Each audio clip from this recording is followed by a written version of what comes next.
How much force does it take to get him off the track? Well, I was looking, oh sh**. Probably unsurprisingly to all of you, I also play a lot of flat screen games. Battlefield is the main one I cover, but there are others I play, and one of the ones I play, fairly consistently, is F1. The flat screen F1 games are seriously a lot of fun. And when I heard that F1 23 was getting VR support on PC, I thought, well, it should just be a no-brainer that it's coming over to PSVR2, right? So I got my headset ready, sat in front of my wheel ready, and it didn't come out. And to be honest, we probably aren't going to get F1 VR support on PSVR2 because apparently the PC VR version is pretty unstable. But what if I told you that you could play F1 in VR on PSVR2 without having to even buy the F1 game? In steps Gran Turismo 7. You don't really need F1 because this game has F1 cars, old and new, 7 F1 tracks for you to try out, all in very high fidelity, full VR, with wheel support, because obviously it's Gran Turismo 7, of course it has all these things. Oh, this feels so fast. And it's the actual track as well. Alright, let's carry some speed through here at least. That's so cool. Oh my god. The first thing that really hits you when you step into an F1 car and do the tracks in VR is the amount of detail that's packed into them. Not only on the tracks around you as you notice new things that you never would have picked up on in the flat screen version, but also in the car itself. How fast we go? Oh my god, all of the display is accurately modelled and there. That's ridiculous. Look. It shows me my, oh shit, I was looking at it. Uh-oh. Everything is painstakingly recreated from the real models, and that's not even to start on the main features that give this the edge over any flat screen racing game. One of which being the speed. The sense of speed here is absolutely ridiculous, and if you push yourself backwards into your chair and blow a fan at you to imitate G-forces, it's even more immersive and feels even faster. And to be honest, on some tracks where you're going really fast and have tight turns, it's absolutely terrifying. The curbs are a lot more forgiving than they are in the game as well. That's so cool.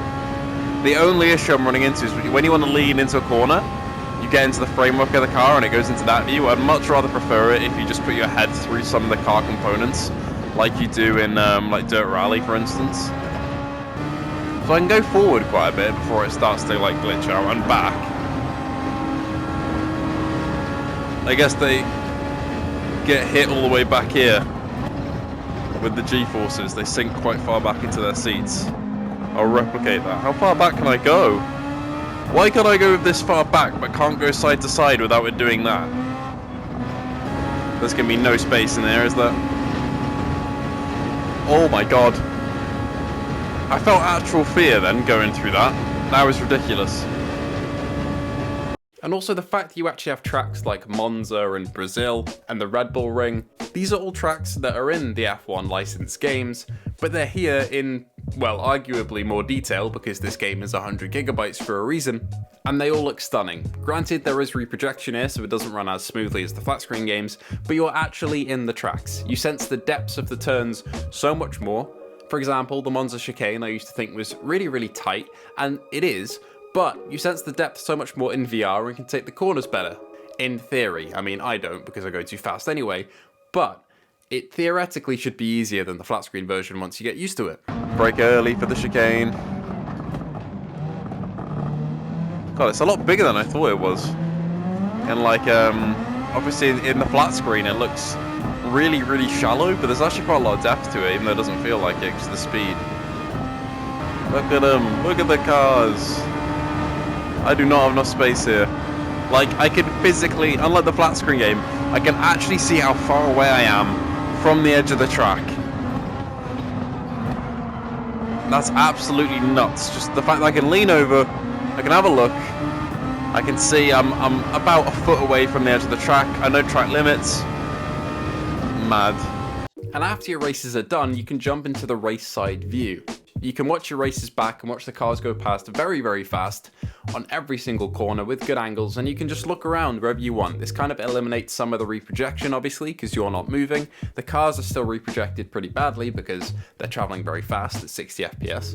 But you can take in the environments at a more standstill pace. You'll move from point to point and you have time to look around if you really want to, which I think is pretty cool. You can be your own spectator to your races that you've done in the past. So if you want to go watch the F1, you can go into the VR view and watch all the cars go past. There's me. Look at this. That's so cool. And actually customizing your grid to have not a rolling start but a standing start with 20 F1 cars on the track ready to go and taking off with so many other races around you in F1 cars in VR. It's nuts. And if you're a fan of F1 racing and want an F1 game on PSVR2 and actually own GT7 but haven't tried this, you already have an F1 game on PSVR2. It's this. Oh, it feels so good when you get the corners right, even better than the flat screen. Oh my god, the amount of traffic here is ridiculous. Several people mounting the curb. Granted, you do have to spend $1 million in-game currency to buy an F1 car, but after that you can set up your own custom races on whatever track you want, and have the AI replicate the car that you're in, therefore they get F1 cars too. And suddenly, you can make your own F1 season. And if you've got friends online, which unfortunately I have none who own GT7, I wish I did, maybe I can change that in the future.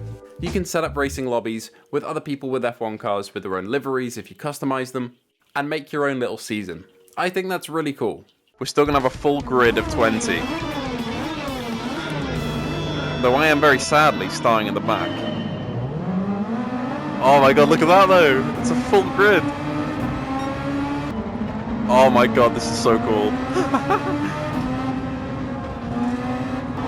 And just seeing F1 cars on the track while I'm in one myself is so cool.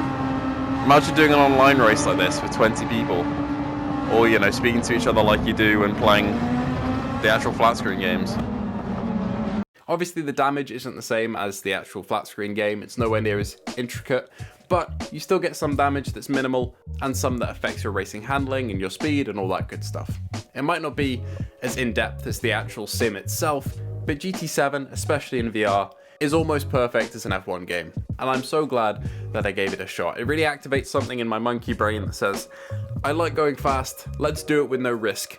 So if you crash, well, you don't die. Don't break into this, just take them out, because you know they'll break. Do it!